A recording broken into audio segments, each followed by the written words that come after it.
Well, round two in Valencia for F1 Academy came to an end last weekend. Welcome to episode 11 of Formula Talk. As mentioned, we're here to discuss F1 Academy as it was a quiet weekend, not much F2 and F3 on, but we'll get into it for later episodes for Imola coming up. My name is Sophia, and joining me as always is the lovely Tom Downey. Hello. Hello, how are you? I'm good, thank you. And you? I'm not too bad, thank you. Glad the sun is out, although it has just gone overcast.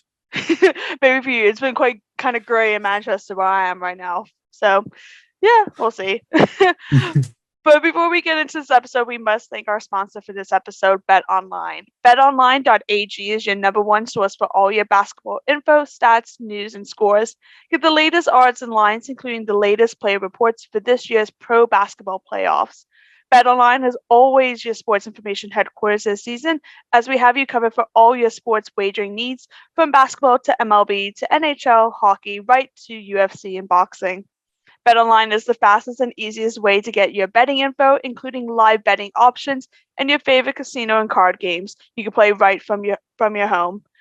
Head to our website today or use your mobile device to get in on all the action. Be sure to use our promo code BELIEVE, that is BLEAV, to receive your 50% welcome bonus on your first deposit. BetOnline, where the game starts. Let's get into it. So, I do have to slightly apologize on how F1 Academy was. We talked about it in the previous episode, on episode 10. I understand it's a new season and they're trying to get into it and everything. I've listening back to it, it sounded a little bit harsh, but I think it's just because the pressure that they do have to put on a great show, especially given off how good W Series actually was. It was a big feat to have. The fact that W Series towards the last season or even the second last season, they had proper coverage, and how production has been for the first round and even this round in Valencia, it's a work in progress, and I feel like it should never have been a work in progress to begin with. It should have been right off the bat running smoothly. Like, it was rumored that we were going to have coverage in Valencia. We didn't. I understand why round one didn't, because it overlapped, but the fact that it was the same weekend as Miami and the time difference, we just assumed that we would have some kind of access. But even the live timing had issues. They were quick on social media to post things, but it still just wasn't enough. Like, we just had to hear it so much delayed. Like, even the drivers' social medias were posting information before the actual official website did, or the official social media. So it is quite harsh, and I do apologize if people have said that as well. It's just, like I said, it's precious.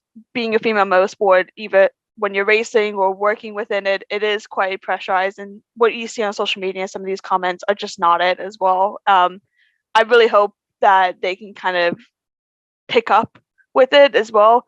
It's so difficult, the fact that F1 Academy 6 out of 7 times is the same weekends as F1 weekends, and sometimes even the exact same times as F1 racing or F2 racing, F3. So I understand the coverage might be difficult to put on Sky, but even just YouTube as well. We get that with FRECA, which overlaps with F2 and F3 quite often, or Formula as well. Yeah, it's just the coverage. But I wanted to say, before we get into the episode, of talking about round two in Valencia that just came off this weekend. But let's get into it. It was a little bit quieter overall. There was a few track infringements in qualifying, which we'll discuss in a bit, and a few race result penalties, post-race result penalties, but there was no any disqualifications, which was a good thing compared to how it was the last round. Looking at the free practices, the 2 sessions, pretty much it was Nira Marti, which we're going to say a lot because she had one of her best weekends so far in round 2. She was able to top the free practice 1 with a time of a 1:34.416, followed by Abby Pulling from Carling with a 1:34.684, and Lena Buller in P3 for ART with a 1:34.83. In the second free practice, it was Marta Garcia, again another strong driver so far in the F1 Academy. She was pretty much unopposed from any other drivers, leading the way with a 1:34.549, over 7 tenths quicker then her Prema teammate Bianca Bustamante, which she finished in P2. MP Motorsport, Hamda Akabasi, finally getting it right now, rounded out the top 3 with a 135.333, having topped yesterday, which was Thursday's test session. We'll discuss some of the testing going on because they did a pre-test of round 2 and a post-test of round 2, both in Valencia, which is interesting. There was actually a red flag in the last couple minutes of free practice after Chloe Grant went into the gravel. However, she was able to get the car going ahead and return to the pits, but the session was not restarted due to it being the last couple minutes of free practice. Looking at qualifying, it was a double pole position for Marta Garcia, qualifying as pole for both the first session and the second session. She had a time, if I pull this up correctly, she was able to have her time with a 134.802, followed with her in qualifying 1 with her teammate Bianca, and then Abby pulling in P3. In qualifying 2, when the pit lane reopened, some of the drivers wasted no time to get onto the track, and in the opening minutes, Emily De Huss was able to top the timesheets, going quicker than Jessica Edgar by 100. Hamda Akabasi was able to pretty much take the lead halfway through qualifying with a 134.902, but 7 cars are still yet to enter the track and have a time. That also included Marta Garcia. Towards the end, though, it was Garcia that took the checkered flag with the fastest time of a 134.489, ahead of Hamda and then ART Grand Prix Lena. But it wasn't as quick and easy. There's actually some changes in the first round of qualifying, which saw Nira Amati actually class as P1 and Hamda as P2 and Chloe Grant in P3 due to multiple lap times being deleted for track limit infringements. Now, that was something that was also happening last round as well, Tom. Like, I understand qualifying being short. They only have 15 minutes, but do you think maybe they should look at extending qualifying, because this is the second time out of 2 track limits have come into play post qualifying sessions? Yeah, I do, because if you look at if you look at other sort of junior formulas, so F2, F3, I know there are more drivers on the grid, but they tend to have longer qualifying sessions, or in some circuits they get split up into 2 sessions, because you never know when something may go wrong. If someone has an off or something, it could bring out a flag. And I know, it's easy to say, oh, you should go out early, you should set a banker lap, you should do this, you should do that. But you might not have the fuel, you might not have the you might have tires, it might not be part of your program. And if you factor in, how long was a quali lap of Valencia? I can't remember offhand. It's a 134, 135, and they only have 15 minutes of a qualifying. Okay, so if we're saying like 135, you can then put in probably 210 for an out lap, 2 minutes for an out lap, and then a cool down come in lap. If you're doing a 1 lap hit, or if it's if you're doing sort of like a one, like a 1 hit kind of thing, you could only have time for 3 runs at most, because by the time you get back in, by the time you put fuel back in the car, you put a new set of tires on, if you've got a new set of tires, it could be done. And if someone brings out a red flag with like 2 minutes to go, you might be on a recharge lap, or not so much a recharge lap, but an out lap, and it's just. Yeah, it just seems like surely half an hour makes sense, because if there's a red flag, you at least you get time to restart the session, and it's just it just feels a bit. It just feels too sort of. I know they have a lot of things to get through in a race weekend. It's not like Formula One. Where it's qualifying a race. Unless you have a sprint weekend. it feels like they're like, okay, right, we'll get them out on track, we'll do that session, tick it off. Woo, yeah, we'll do another session, tick it off.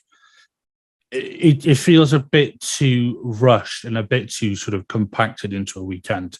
And I think, especially from like a sort of driver's standpoint, it's like, so when you go out on track, and this happens across all levels of motorsport, because I do some track days in Llandau, which is a circuit not far from here, and it's one of those things where it's like, you start going around, you start getting used to it, you start bedding in, you get more used to the car, you get more used to the circuit, blah blah blah. So 15 minutes to me, it seems like by the time some of the drivers may get into a good flow, it's done. And it's just, it just seems a bit off to me.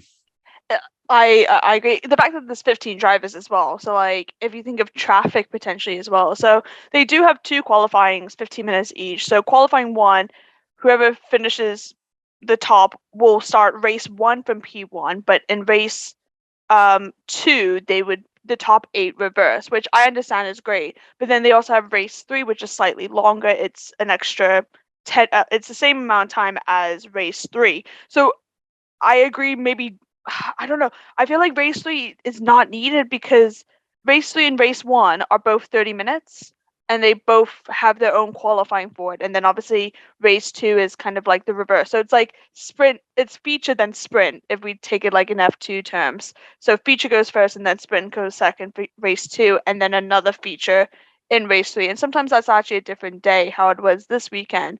They had race 3 on its own on a Sunday, whereas they had race 1 and race 2 on the Saturday, and then all the free practices and qualifying on the Friday. But 15 minutes, you have 15 drivers, track takes a minute and a half or more most of the time, because it's just over a minute and a half to do a time. And then, like you said, with the safety cars or red flags and everything, it just should be like at least 25 minutes or half an hour. Like, I know F2 gets about half an hour to 45 minutes, depending on what circuit it is sometimes as well. And if it's F2 and F3, or they do the double in Monaco, because you can't fit all the drivers on at the same time. But yeah, it's just, we'll see. I understand, obviously it's the first time, and they're still kind of getting like all the issues kind of out, but it's very difficult to think about. But if we look into the actual races itself, it was Hamda's first win, I believe. Yes, she took her first win, her maiden win in the race 1 for MP Motorsport.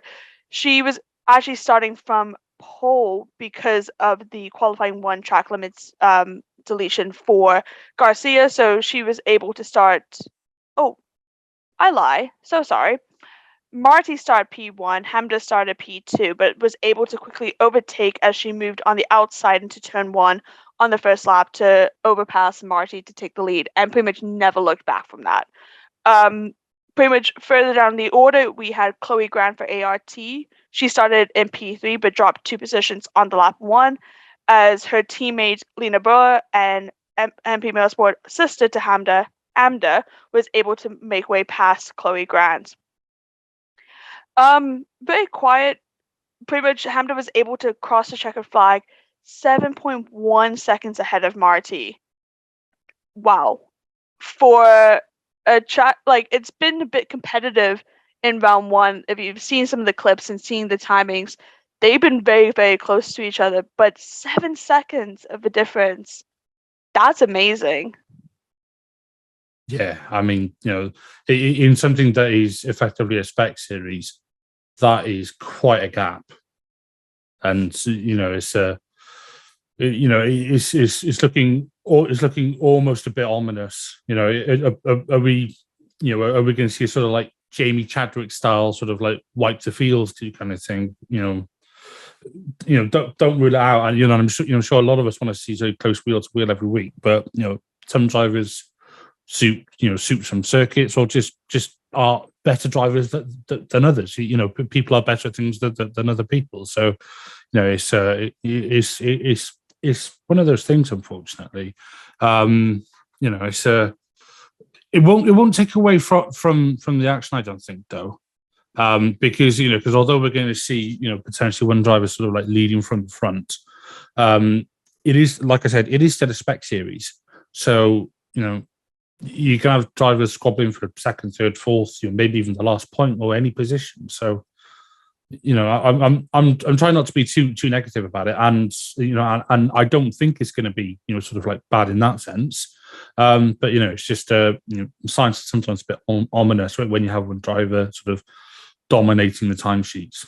As we've seen at all levels of motorsport. Yeah, I feel like it's a little bit different.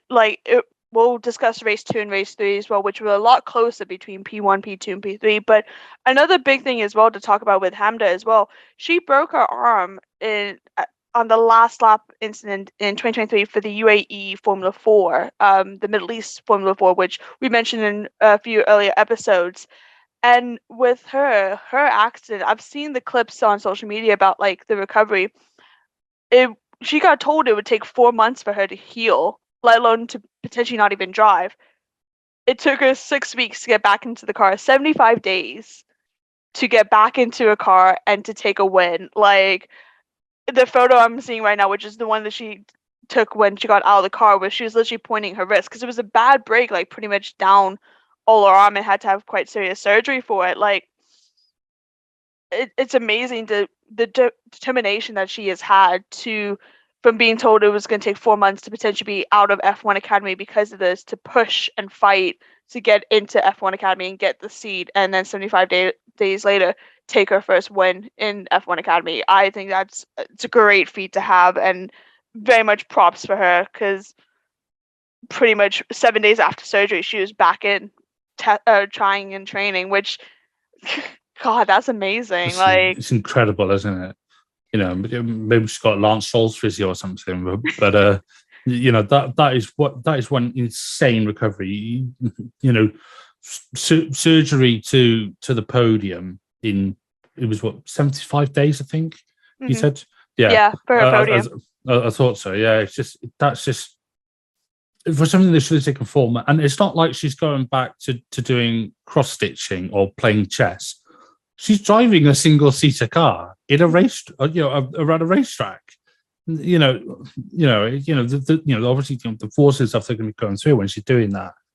I'd imagine she's probably dosed upon painkillers or something. But it's just incredible that she was able to make such a good recovery. But that's also testament to all the all the people working with her, all the people around her. Yeah. Wow. I think just reading, actually, she was able to be in the car first test in Barcelona, slow laps, but just easy slow laps just to see. I think that was like 7 days after the surgery, like with the healing, for rehabilitation specialists coming in from Holland, Italy for it. And then 57 days was the final testing at Paul Ricard, and was able to do proper laps. That's, yeah. Round 1 Red Bull Spielberg when the season started was 68 days, and she did have podiums as well. Like, she was topping quite well. She didn't win, but she was up there because she was P2, I think, in the standings after the first round. So great props to her, and it shows the determination that these drivers have to have a career working in motorsport as well, like pushing themselves to the limit for having these seats, because it is competitive. It can be as competitive as F1. If you only have 15 seats, it's the same. the top people in their discipline right now for it. But looking into race 2, it was another maiden win, and it was Bianca Bustamante for Prema, the Filipino driver. She was able to hold off some late changes from Lena Briller and Hamda towards the last couple races. It was a front row start with Bianca taking the first P1 position with her teammate Chloe Chang in P2. However, there was a few different battles going on. We saw Lena Buller was able to launch past Chang into P2 within the first lap.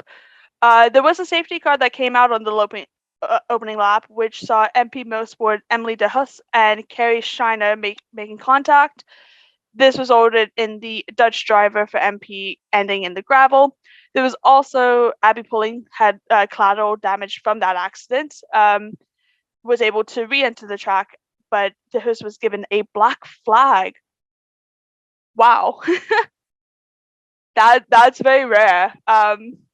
Yeah. It's not often we see a black flag or something, but yikes. Yeah, with the race restart, we said Marta Garcia was able to put her head down and make up 6 places to P8 in the order, and she pretty much didn't stop there. She was able to go up to P5 ahead of her teammate Chloe Chang, who went down the order. As mentioned, yeah, Bianca, she was able to hold a 0.8 second lead over below P2. So not as much of a difference compared to race 1, but that was amazing. Like I've met Bianca. I've done an interview podcast with her in the past when she was racing for W Series. Like her determination. Probably seen Esteban Arcon's actually talked about her in some clips as well because they were training in the same gym together. And she's determined. Like she puts in like hours into the gym. Like it was so happy. Like seeing some of the clips of that as well. It was very emotional for her. Being the first person from the Philippines to be able to take a F1 FIA podium as well, at P1 podium, which was really great to see. So I'm expecting more from her as well. Like she's been quite close to podiums. She's in the top 4 in the standings after round 1. So definitely very much one of the drivers to look out for the rest of the season. Looking at the final race, it was action-packed, apparently. I'm still waiting to see the full highlights of race 3. It should be coming out today. We're recording on the 11th Thursday, so we're waiting for the Sky F1 package episode to come out today to see everything that turned out into that. But Marta Garcia, she was able to claim her 3rd F1 Academy win. There's been 6 races, and she's won 3 of them. Like, definitely someone to look out for 100%. Like, she's topped qualifying free practice sessions as well quite often. It's a name we're going to be saying quite a lot as well. But pretty much from start to finish, she had a perfect launch off the line from the pole and managing to have a comfortable gap across the line ahead of her fellow Spaniard of Nerea Marti, while Abby Pulling was able to complete the podium. However, there's a few battles going on down the grid for the last couple points. And then there was some post-race, there's some few penalties, which we saw a safety car that came out after a contact with Lola Lofals and Chloe Grant. It triggered the safety car, which bunch of the cars with only 6 laps left to go for the race, for the final race of the day. Once action got back on the way, Chloe Grant was handed a 5-second time penalty for track limits and was pretty much under pressure from the midfield, with all of them trying to score the needed points. It's getting crucial, these points as well, so early on in the round of the season for F1 Academy. But afterwards as well, there was 2 drivers that received some post-race penalties. First of them was Chloe Grant. She received 2 5-second penalties for 2 different instances across the race. One of them was given for forcing Lola Lofans, which was the previous accident as mentioned, off track. And then she was also given another time penalty after it was found that the ART driver had caused a collision with Jessica Edgar Carling at the exit of turn 1. Another penalty was for Chloe Grant, who had finished P9 but now classified P11, so out of the points. This promoted Jessica Edgar and Emily DeHuss into 9th and 10th, respectively. Another one, Carling, which was Megan Giltz, she has been given a 3 grid drop for the next race, which will be in Barcelona next weekend, and we will be previewing it next episode. After she had a collision with Chloe Chan on the final lap of race 3. It's nice reading and speaking about it, but I still wish you could properly see it and properly interact. Like, the live timing the live timing that you have on the F1 Academy website, yes, it's all right.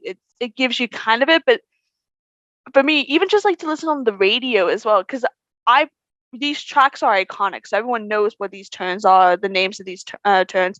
Now working with doing Formula Talk and being in the media within F1 Academy, seeing the reports, we start to know these drivers. I think just a radio, like BBC Five Lounge, like an extra, not lounge, or BBC Five Sport, or just like a separate radio channel, just to listen to it live.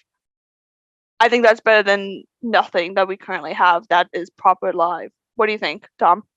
No, I fully agree. And, live timing is great, but you don't get a sort of sense of what's going on, because if you're just following live timing, you may be seeing, okay, so like Bianca is like sort of like 0.5 seconds behind like Nera Marty or something, but then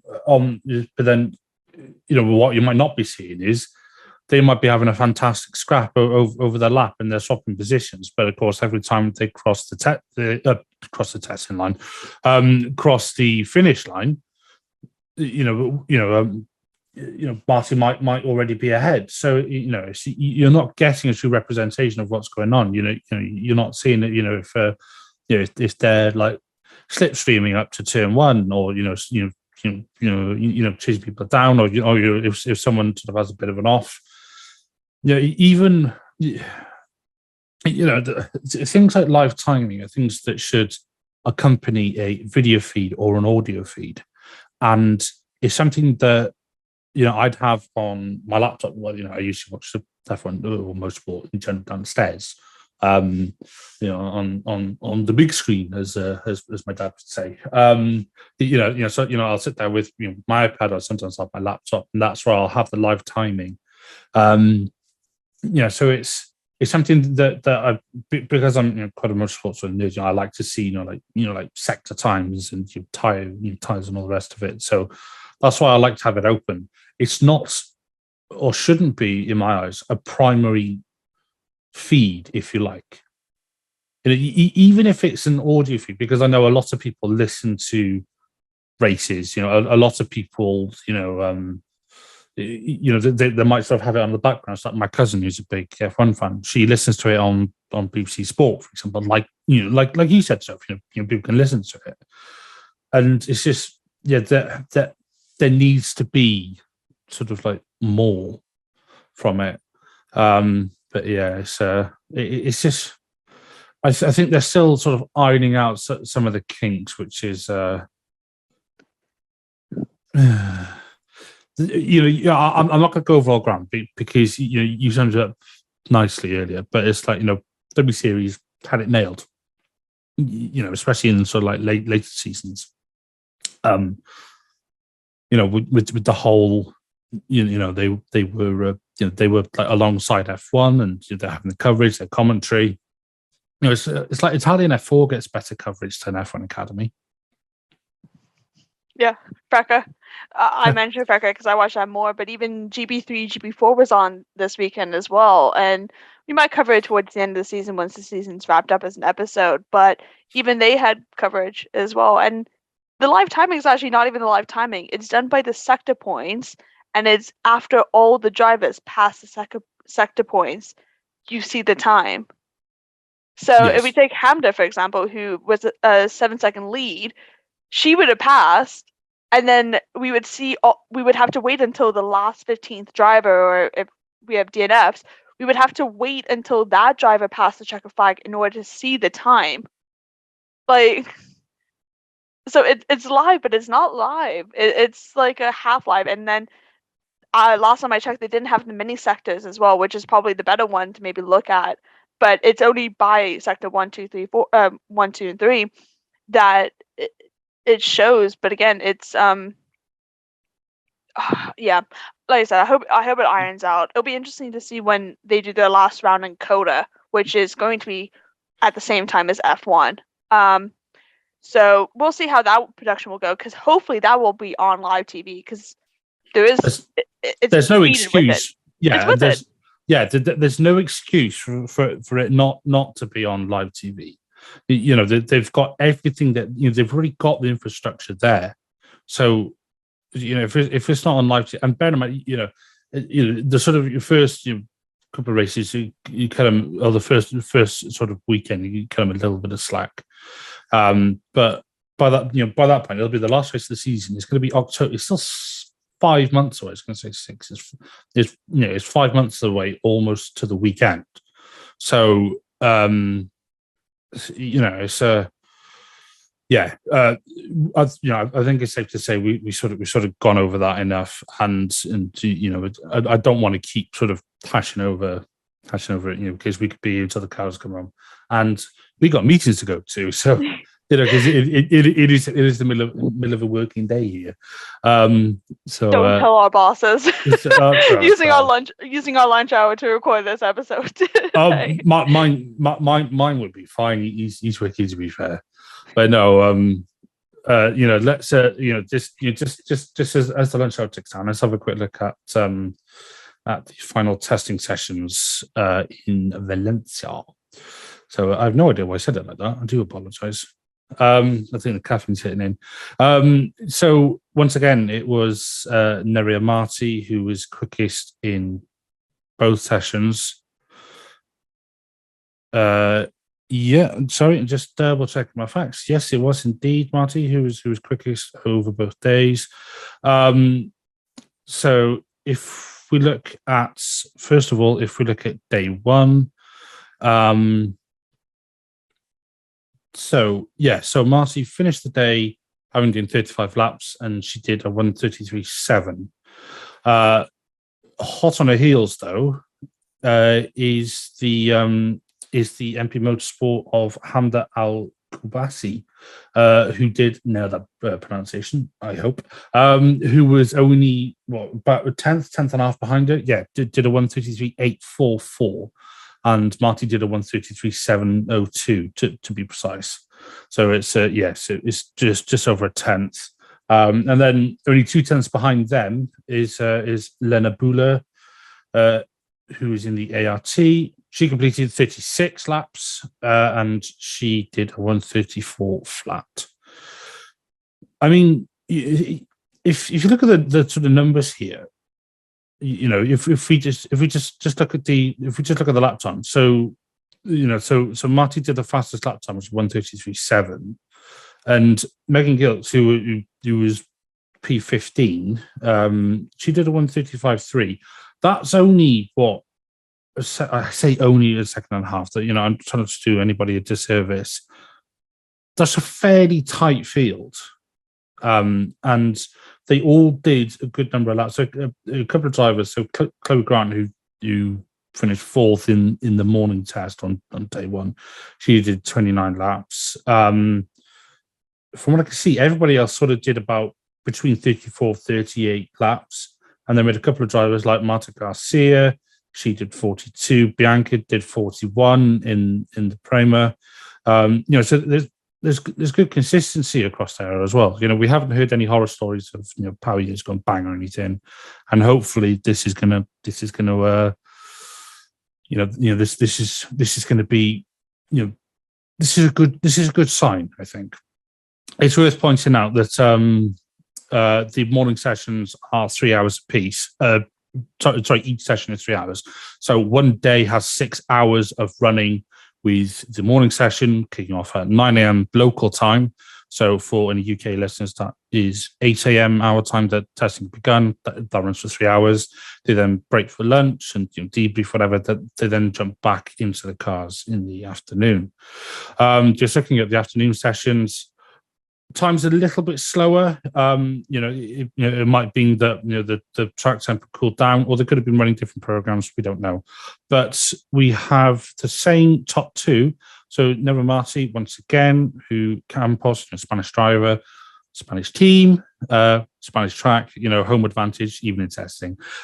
She did a 1:34.101 with 32 laps, and then Hamda Al Kubasi, she was again second with MP Motorsport. She did a 1:34.175. Now imagine that was qualifying. You know, that could be the difference between, you know, just you're just breaking a little bit of traction on an exit curb. So that's that is close. And then jumping from 6th in the morning session to 3rd in the second. Jumping to 2nd in the afternoon session is Abby Pulling. She did a 1:34.250. Now she did feel like she did 25 laps compared to Marty and Kubasi, who did 32 and 33 respectively. But Abby Pulling, she did a 1:34.250. So there's a tenth and a half between the top three. And you then look at Marta Garcia, who was 4th, 1:34.296. Lovinfos, I probably said that wrong. Campos, 1:34.413. And then a lot of times in the 1:34. So a bit of a jump between 5th and 6th. So Lovinfos did the 1:34.4. Then Amna Al Kubasi did a 1:34.7. So there's a bit, so that there's a good 3/10 between them. And then we see 1:34.7, 1:34.8, 1:34.99. If you look at Jessica Edgar and Carrie Schreiner, who are 9th and 10th, respectively, Edgar did a 1:34.906 and Schreiner did a 1:34.908. Down to the thousandth, 2,000ths. And they both did the same amount of laps as well. Yeah, 28 laps, and after all that, there's 2,000ths between them. So hopefully that's going to bode well, and yeah,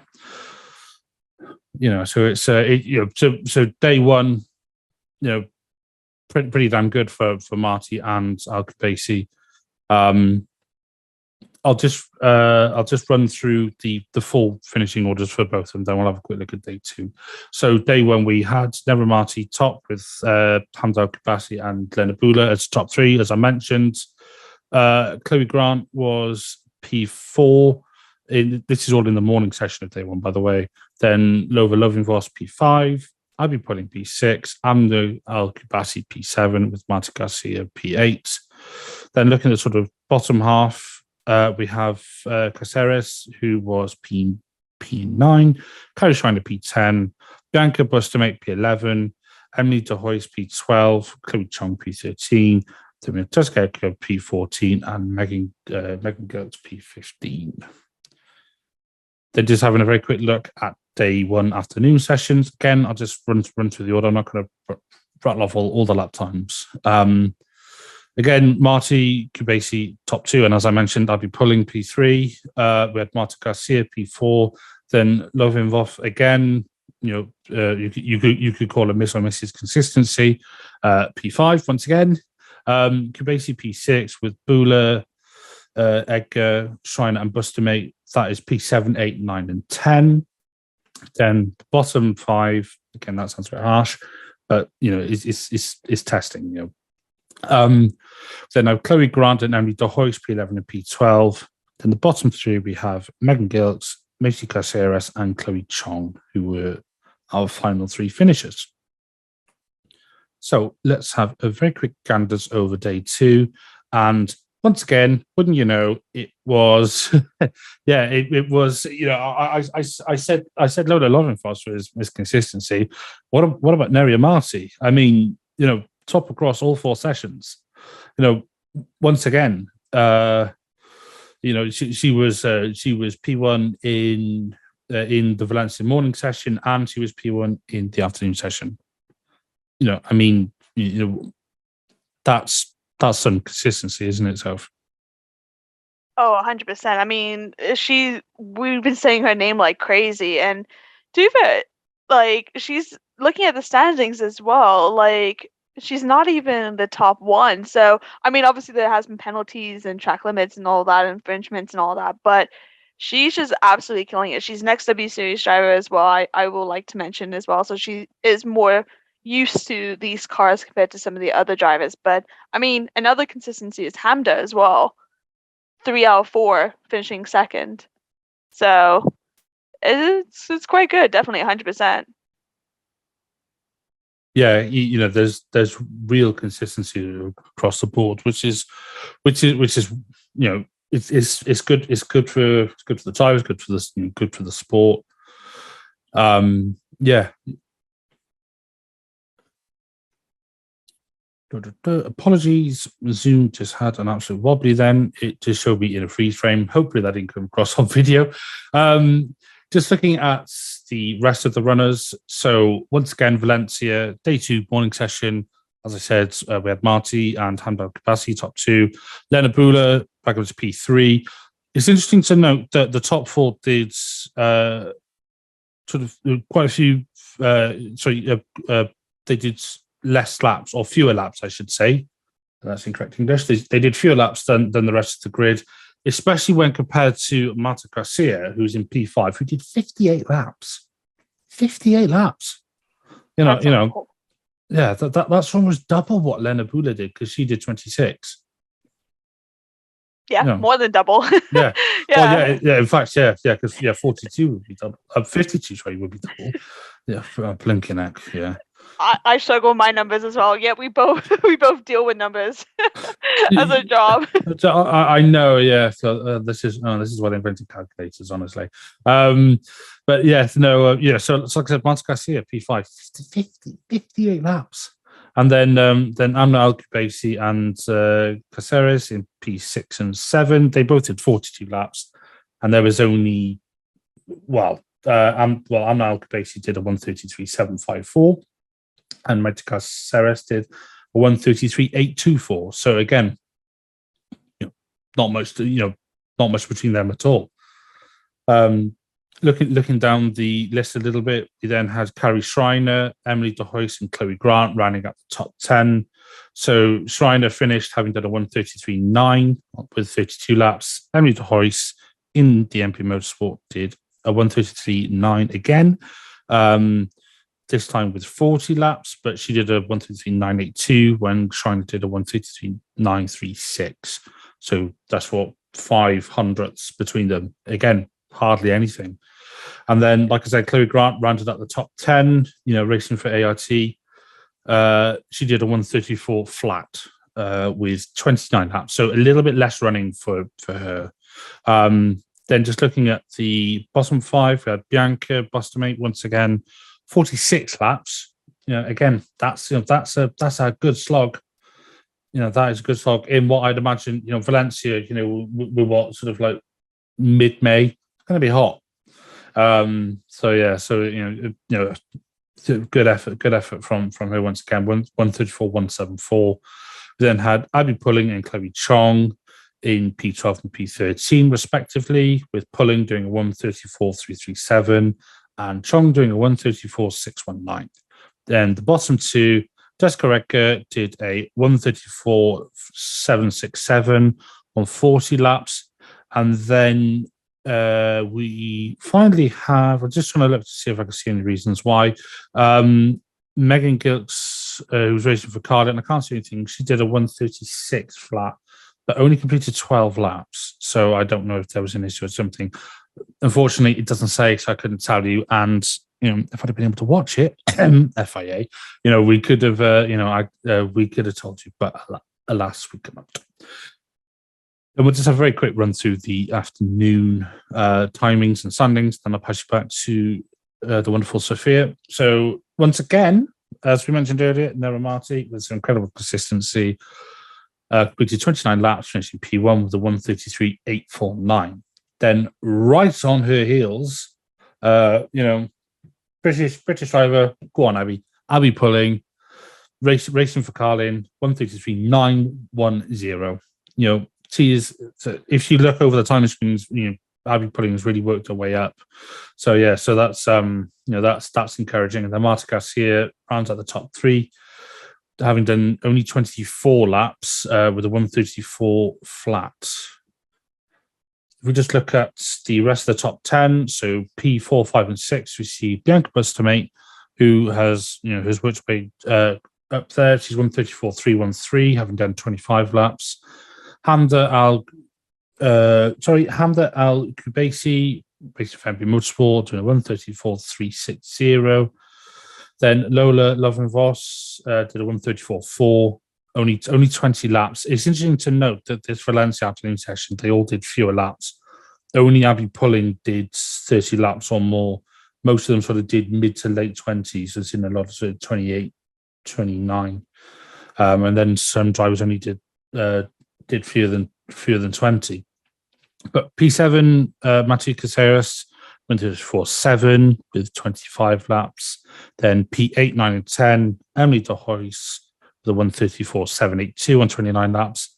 Amna Al-Kubaisi, the 134.857, and Lena Buller, the 134.951, with Buller only having done 18 laps. Then quick look at the bottom five. Jessica Redker, Chloe Grant, Megan Gilks, Carrie Schreiner, and Chloe Chong. And they did 17, 18, 17, 18, and 20 laps, respectively. So that was Edgar and Gilks doing 17 laps, Chloe Grant and Carrie Schreiner doing 18 laps, and Chloe Chong rounding out with 20 laps. Yeah, thank you, Tom. So that was the last testing as well for F1 Academy. So they've done, they even did like a pre-testing in Valencia as well for a day, which there's no real much records of discussions about it. But then, yeah, they've done two testings pre-season. Then they had the testing in Valencia before Valencia round 2. Now they did a Valencia after, and then they go to Barcelona, which is one of the races that they did testing pre-season next week, while F2 and F3 go to Imola. But quickly looking at the standings, Garcia tops it. She's had every single points in every single race.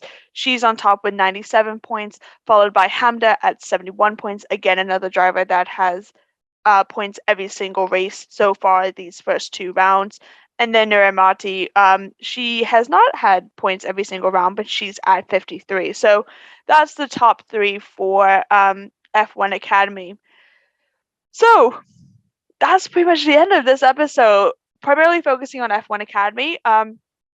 But if you've enjoyed this podcast, we would love it if you would take 5 to leave us a 5-star rating on Spotify or a 5-star review on Apple Podcasts. And if you're one of the 72% of people who have not yet subscribed to the channel, please consider helping us out with a like, subscribe, share, or follow. So Formula Talk, you can find us on YouTube, where, again, I say this every week. It's a consistent thing. Hopefully it'll be recorded live, but you can rewatch it, as at the moment it's pre-recorded, but it is on YouTube. You can also find us on Amazon Fire, Spotify, Google Podcasts, Apple Music, Verbal, and Pocket Cast. Just search Formula Talk for search Grid Talk for our backlog of catalogs, as we are part of our sister show, which is Grid Talk, where we discuss all things F1. Please consider supporting us on the channel Patreon, so we can get mics, lights, and better equipment. And make sure you're subscribed to be the first to know when each new weekly episode is released. We'll be back next week to preview Imola for F2 and F3, and also preview Barcelona for F1 Academy. And also, F2 is currently at the moment testing as well, so we'll be discussing that. They've just completed their first day yesterday in Barcelona, and they're currently doing day 2 right now, again in Barcelona. Some cool things to point out in that one, so definitely make sure you're listening when it gets released next week. So we'll be back soon with plenty more motorsport content. Thank you, Tom, for joining me, as always. Oh, it's a pleasure. Anybody who's watching this, you can see I've just been sabotaged by the cat. So she says hello to anybody watching. And thank you very much for listening to Formula Talk, presented by Bet Online. And see you next week. Bye.